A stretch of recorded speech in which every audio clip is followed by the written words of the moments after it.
हरिओम प्रिय दर्शकों, यदि आपकी कुंभ राशि या कुंभ लग्न है तो इस वीडियो को बहुत ध्यान से देखिएगा, समझिएगा। इस वीडियो में हम समझने वाले हैं मंगल राशि परिवर्तन प्रभाव को।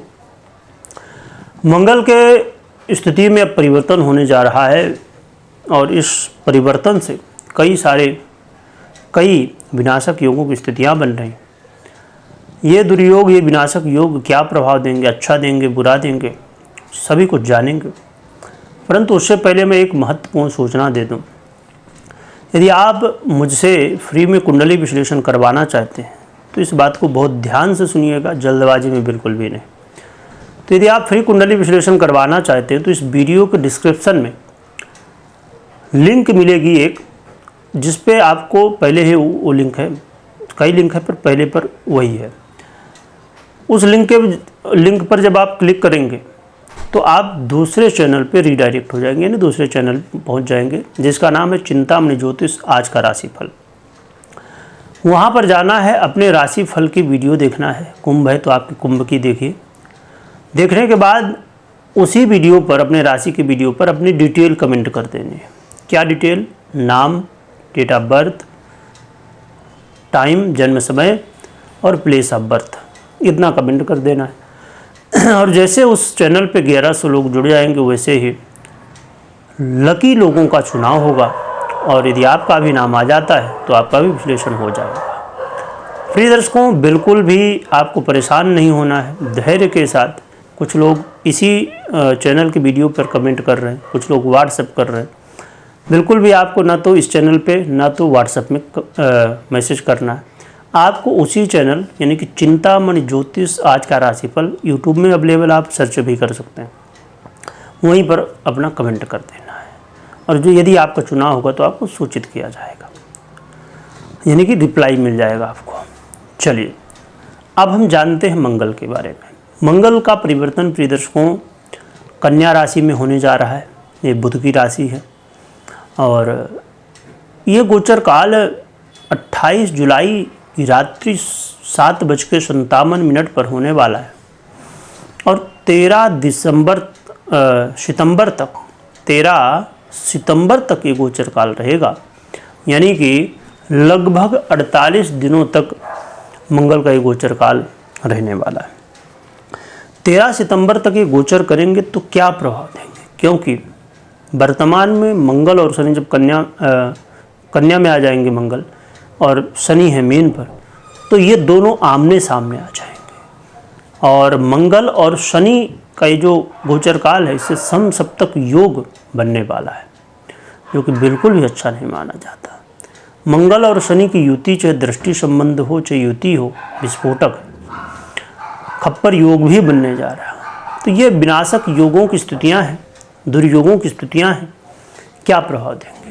क्योंकि थोड़ा सा यदि आप नज़र डालिए तो मंगल प्रारंभिक स्थिति से ही नीच अवस्था को प्राप्त थे 2025 में। 2025 इन्हीं का है, मंगल का ही है। तो आपने देखा कि भारत पाकिस्तान का युद्ध हुआ, पहलगाम में हमला हुआ, तो भारत ने बहुत अच्छे से जवाब भी दिया। पाकिस्तान सुधरेगा नहीं, वो तो पक्का ही है, क्योंकि कुत्ते की पूंछ को कितना भी सीधा करो होती नहीं, तो पाकिस्तान भी कहाँ सीधा होगा, है ना। तो पर भारत ने जवाब दिया।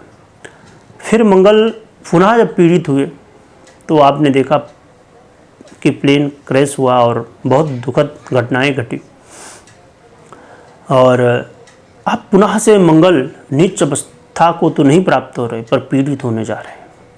और जब अब मंगल पीड़ित होंगे, मंगल है सेनापति, और जब सेनापति पीड़ित हो जाए तो सरकार की चाहे आप बात करें, चाहे जो जितने भी लीडरशिप के काम हैं, सभी में बाधाएं, समस्याएं। और शनि हैं विषाद, शनि हैं दुख, काल पुरुष के, तो विषाद की स्थितियां, दुख की स्थितियां, रोग बाधाओं की स्थितियां बढ़ती। तो अब हमें, चूँकि मैंने पहले भी जब मंगल के परिवर्तन हुए, दोनों बार परिवर्तन, यानी कि पहले ये नीच थे, फिर वक्री हुए, फिर मार्गी हुए थे, यानी कि फिर से नीच हुए, और शनि का भी परिवर्तन हुआ, तो हमने चर्चा की थी कि समस्याएं हैं, पर भैया दुनिया खत्म नहीं होने वाली। कुछ लोग डर रहे थे कि शनि के परिवर्तन से दुनिया खत्म, कैलेंडर की तारीख खत्म तो ऐसा कुछ नहीं था, ना ऐसा होने वाला है अभी, है ना। अभी तो बहुत समय है। 4,32,000 का ये कलयुग है। 5,126 वर्ष ही 26 वर्ष चल रहा है, 5,126। तो कहाँ, अभी तो बहुत समय है। तो अब हाँ, सावधान रहने की जरूर आवश्यकता है। चलिए जानते हैं।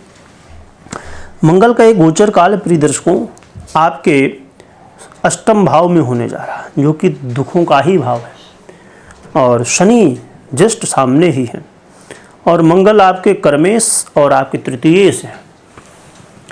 मंगल के गोचर काल जीवन में अचानक स्थितियों को समझिए कि जीवन में इस समय जो है ना, स्थितियाँ अचानक बदलेंगी। इस समय आपको बहुत सावधान रहना अपने स्वास्थ्य को लेकर। लॉटरी, जुआ, सट्टा, इन सब चक्कर में बिल्कुल भी मत पड़िए। ऐसे कोई भी काम मत करिए जो भाग्य के भरोसे हो। इस समय आपको अपने स्वास्थ्य का बहुत ध्यान रखना है, खासकर क्योंकि ये भाव वैसा भाव है कि जो बीमारियां देता है, बहुत लंबी बीमारियां देता है। शनि से संबंधित बीमारियां बहुत लंबी हो जाते हैं, तो आपको बहुत ध्यान रखना है।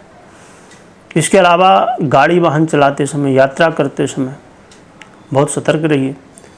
और इसके अलावा मंगल का जो प्रभाव है वो आपके आय भाव में होने जा रहा है, जो कि देवगुरु बृहस्पति बचाव भी करेंगे। परंतु आय में अचानक स्थितियां चेंज होंगी। कई बार आय बढ़ जाएगी तो कई बार बहुत घट जाएगी। तो फाइनेंस को लेकर आपको सावधान रहना है। आप यदि कोई प्लानिंग कर रहे हैं कि ये करना है, ये काम करना है 48 दिनों के बीच में, तो प्लानिंग को बहुत इम्प्रूव रखिए, क्योंकि कई बार प्लानिंग में आगे पीछे हो सकता है, लेट हो सकता है, या कई बार काम बिगड़ सकता है, जो कि गुरु के प्रभाव से चीज़ें हो सकती हैं। यदि आपके गुरु बलवान है तो बहुत अच्छी बात है। और मंगल के जो प्रभाव है आपके वाणी में बहुत ज़्यादा प्रभावित होगा। वाणी में संयम बरतना बहुत ज़रूरी है। इस समय वाणी आपके कंट्रोल से बाहर कई बार हो जाएगी, आप कुछ भी बोल जाएंगे। तो इन सब चीज़ों का ध्यान रखिए। घर परिवार में प्रेम का माहौल बना रहे, इसके लिए प्रयास करना है। और जो कि एक अच्छी बात यह है कि सफलताएँ भी मिलेंगी। तीसरे भाव से भी संबंध बनेगा मंगल का, जो कि ऊर्जा का भाव है, इन्हीं मंगल का ही भाव है। यहाँ से आपको सफलताएं, परीक्षा प्रतियोगिता, खेलकूद इत्यादि इत्यादि क्षेत्रों में आपको सफलताएं भी दिलवाएंगे। परंतु ये जो चीज़ें आपको प्राप्त होंगी बहुत आसानी से नहीं, संघर्ष तो रहेगा ही रहेगा। तो आपको संघर्ष के लिए तैयार रहना। यदि आप संघर्ष करने के लिए तैयार हैं तो फिर सफलताएं भी मंगल देंगे। पर बहुत अच्छा प्रभाव मंगल का नहीं है, ये बात आपको ध्यान में रखना है। क्या उपाय करना चाहिए? ऐसी स्थिति में हनुमान जी की आराधना आप कर ही रहे होंगे, नहीं कर रहे हैं तो करना शुरू कर दीजिए। हनुमान जी की ही आराधना एक है जिससे कल्याण होगा। दोनों ग्रहों के अच्छे प्रभाव मिल सकते हैं।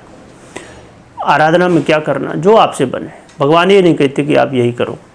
हनुमान चालीसा पढ़िए, सुंदरकांड पढ़िए, रामायण पढ़िए, हनुमान जी का आशीर्वाद लीजिए, चोला चढ़ाइए, जो भी आपसे बने तो आप सेवा करिए।